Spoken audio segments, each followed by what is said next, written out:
And now, on with the show.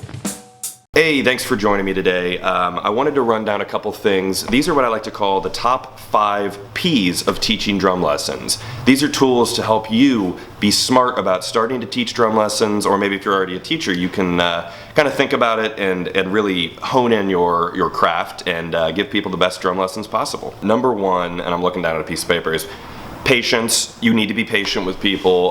They are starting out, they're getting really frustrated, especially if you're older. If you're above the age of 25, you're getting super frustrated because your brain beyond that point starts to be less of a sponge absorbing stuff, and it becomes harder to learn stuff as you get older. Number 2 would be set up your policies right from the start. By that I mean your 24-hour cancellation policy, you can do something where if you show up 10 minutes late, you need to get bumped, or you lose that 10 minutes because it's not fair for you to have to push everyone back. Because people have a lesson at 10:30, that means they have something to do at 11:15 if they have a half-hour lesson. You don't want to screw everyone else over because one person showed up late. So I typically tell people get there 10 minutes early and be ready. If you're at a drum store, walk around and look at stuff. Set up your pricing right from the beginning. It's hard, there's a plane going by, it's hard to go up in price, if that makes sense.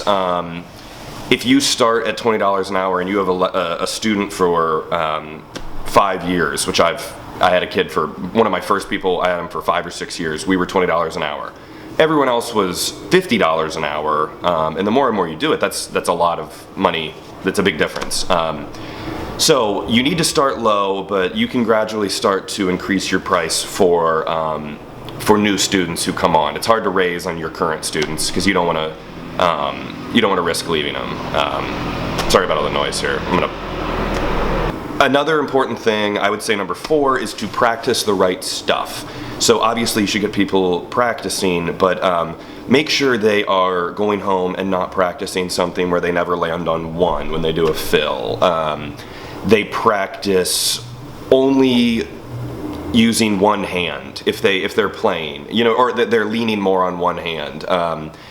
They don't ever use a click. You should practice with a metronome. You get them started out doing that right stuff from the beginning, because that's where you're gonna learn bad habits, which everyone kind of has some habits they do.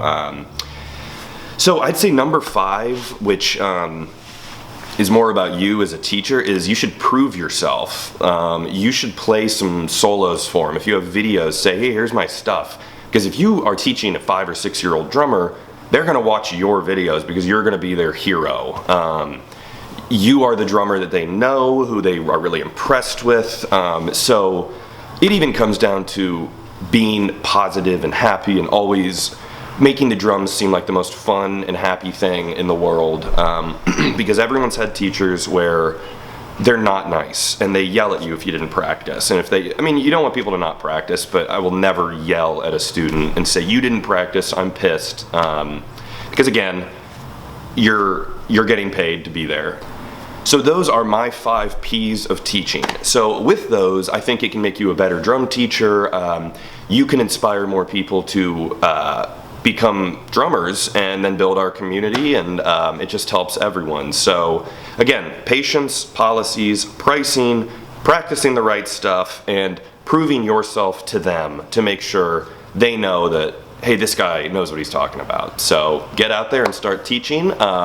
Subscribe to see more videos that I'm going to be posting soon, and share in the comments what you do with drum students that is different from this. And it doesn't have to start with a P, but let's see if you can think of some other stuff that starts with a P.